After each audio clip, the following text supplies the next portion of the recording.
Catecismo da Igreja Católica, números 243 a 248, dia 27 de janeiro.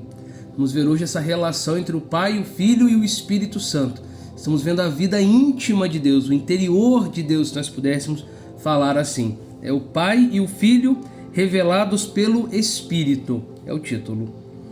Antes de sua Páscoa, Jesus anuncia o envio de um outro Paráclito, um outro defensor, o Espírito Santo, em ação desde a criação. Depois de outrora falado pelos profetas, ele estará agora junto dos discípulos e neles, a fim de ensiná-los e conduzi-los à verdade inteira. João 16:13. O Espírito Santo é assim revelado como outra pessoa divina em relação a Jesus e o Pai. A origem eterna do Espírito revela-se em sua missão temporal.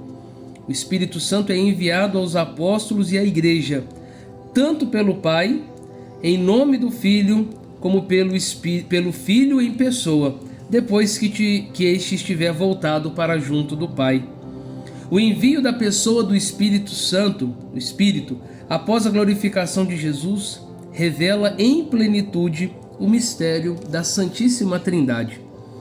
A fé apostólica, a fé da Igreja no tocante ao Espírito, foi confessada pelo Segundo Concílio Ecumênico em 381, em Constantinopla, quando diz: cremos no Espírito Santo, que é Senhor, que dá a vida, ele procede do Pai. Com isso, a Igreja reconhece o Pai como a fonte e a origem de toda a divindade. Mas a origem eterna do Espírito Santo não deixa de estar vinculada à do Filho. O Espírito Santo, que é a terceira pessoa da Trindade, é Deus, um e igual ao Pai e ao Filho, da mesma substância e também da mesma natureza. Contudo, não se diz que ele é somente o Espírito do Pai, mas ao mesmo tempo Espírito do Pai e do Filho. O credo da Igreja do Concílio de Constantinopla confessa: com o Pai e o Filho ele recebe a mesma adoração e a mesma glória. A tradição latina do credo, a nossa, confessa que o Espírito procede do Pai e do Filho, expressão filioque.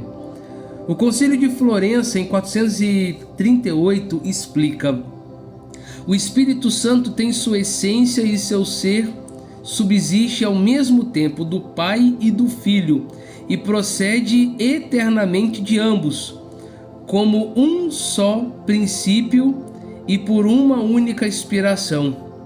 E uma vez que tudo o que é do Pai, o Pai mesmo deu a seu Filho único ao gerá-lo, executado ao seu ser de Pai, esta própria processão do Espírito Santo a partir do Filho.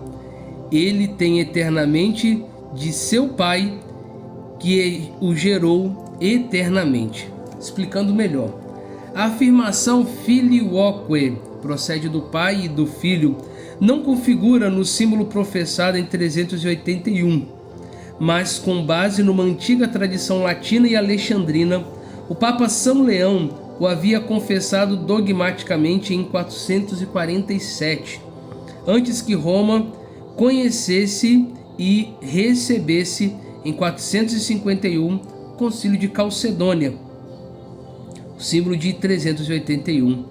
O uso dessa fórmula no credo foi sendo admitido pouco a pouco na liturgia latina, entre o século VIII e IX. Todavia, a introdução filioque procede do Pai e do Filho, o Espírito Santo, no símbolo niceno-constantinopolitano, pela liturgia latina, constitui ainda hoje um ponto de discordância com as igrejas ortodoxas. A tradição oriental põe primeiramente em relevo o caráter de origem primeira do Pai em relação ao Espírito Santo. Ao confessar o Espírito como procedente do Pai, João 15:26, ela afirma que o Espírito procede do Pai pelo Filho. A tradição ocidental, a nossa, põe primeiramente em relevo a comunhão consubstancial entre o Pai e o Filho. afirmando que o Espírito procede do Pai e do Filho, filioque.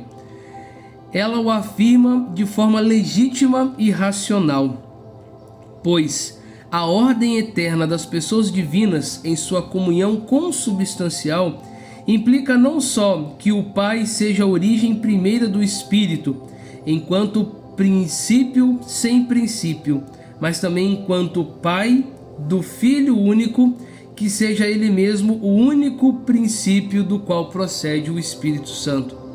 Essa legítima complementariedade Pai, Filho e Espírito não se radicaliza, não afeta a identidade da fé na realidade do mesmo mistério confessado.